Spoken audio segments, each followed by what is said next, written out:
consider the following statements. In Indian form of federalism, a citizen enjoys civil and political rights guaranteed by the both union and state. The parliament has the authority to put restrictions on the rights enjoyed by the citizens. See, in Indian form of federalism, okay, citizens enjoy only the same set of rights uniform across our country. See, we have rights in the form of part 3 of the constitution, that is fundamental rights. This is applicable to all citizens. But see, in case of USA are in their case, states have more powers. So state may give certain set of rights to its residents, as federal government may give certain rights to the entire citizen of their country. So in case of USA, a citizen may enjoy dual set of rights. But in case of our country, our form of federalism, irrespective of any state, all citizens enjoy same set of civil as well as political rights. So one is a wrong statement, because it says that in Indian form of federalism, a citizen enjoys civil and political rights guaranteed by the both union and states. No. Clear? Rights are given by whom? The union government only under part 3 of the constitution, directly given by the constitution. So the civil and political rights are uniform across the entire territory of our country. So one is a wrong statement here.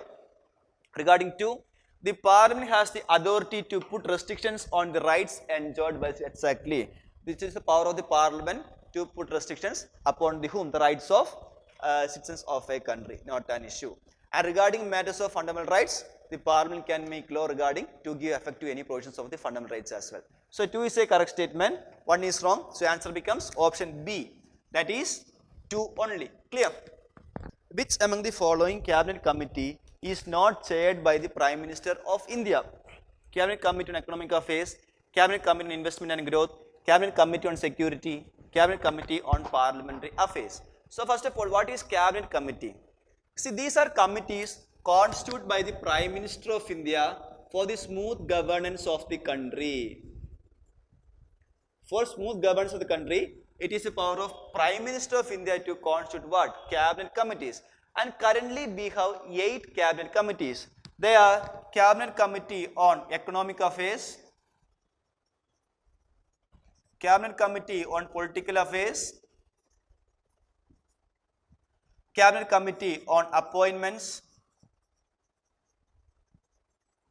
Cabinet Committee on Security, Cabinet Committee on Parliamentary Affairs,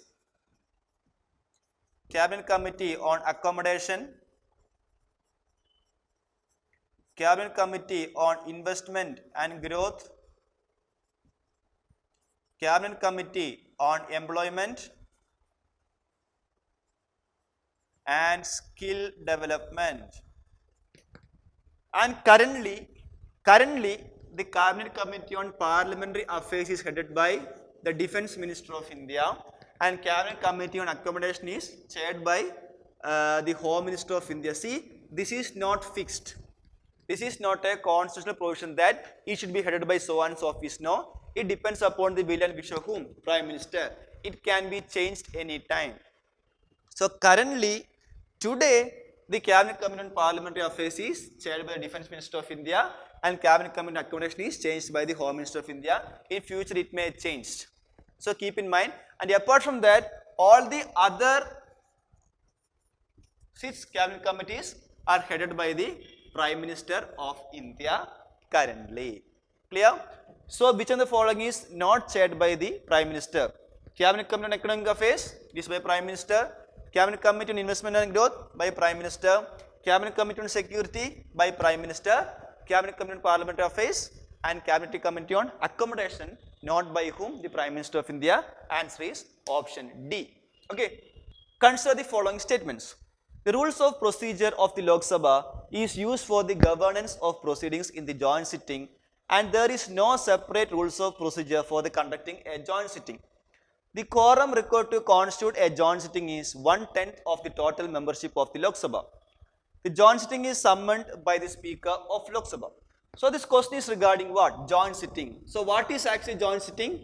Whenever there is a deadlock for the passage of bill in the both the house of the parliament, that is, say example, if first house passes the bill second house rejects the bill, or first house passes the bill, second house also passes the bill with some amendments. That amendments are not accepted by the first house, or first house passes the bill, second house delay the bill for a period of 6 months. In these three cases, deadlock happens. Why? Because if a bill has to become an act, both houses pass the bill by the required majority and sent to the president for assent. Here the both houses does not passes the bill. So that is what we called it as deadlock. In that case, the President of India can call for a joint sitting. Okay. Now see here the first statement says that the rules of procedure of Lok Sabha is used for the governance of proceedings in the joint sitting, and there is no separate rules of procedure for conducting a joint sitting. That is a correct statement only. For joint sitting, there is no separate rules of procedure, and whatever rules are taken in case of Lok Sabha for passing of a bill, that procedure is taken in case of joint sitting also. Why? Because it is also presided by the Speaker of Lok Sabha. Lok Sabha Speaker presides the joint sitting. In case of his or her absence, Deputy Speaker presides. In case of his or her absence, then Deputy Chairman of Rajya Sabha presides over the joint sitting of the House. Clear? So first statement is a right one, and joint sitting there is no separate rules. They follow the rules of what? The procedures of Lok Sabha only. Regarding 2, the quorum required to constitute a joint sitting is 1/10 of the total membership of Lok Sabha. It is, quorum means what? A minimum number of members required to conduct a meeting. Okay, see, to conduct a meeting in the houses, there must be a minimum number of members. It is fixed at 1/10 of the strength of the house. In case of Lok Sabha, it is 1/10 of the strength of the house, that is 55 members are needed. In case of Rajya Sabha, 1/10, that is 25 members are needed. But in case of joint sitting, how many number of members are there in total? Among that, not less than 110 members should be there in case of joint sitting. But here it states that out membership of Lok Sabha alone. No, out of total membership of both Lok Sabha as well as Rajya Sabha, a minimum 1/10 member should be there to constitute a joint sitting. So that's why the statement number 2 becomes wrong. Clear? Third one, joint sitting is summoned by the Speaker of Lok Sabha. No, it is summoned by whom? The President of India, but presided by the Speaker of Lok Sabha. See, note down those parliamentary terms. What is meant by summoning, what is meant by adjourning, what is meant by presiding, all those things. Terms may confuse you. Who summons the joint sitting? The President of India only. Who presides the joint sitting? It is the Speaker of Lok Sabha. So third one is also wrong.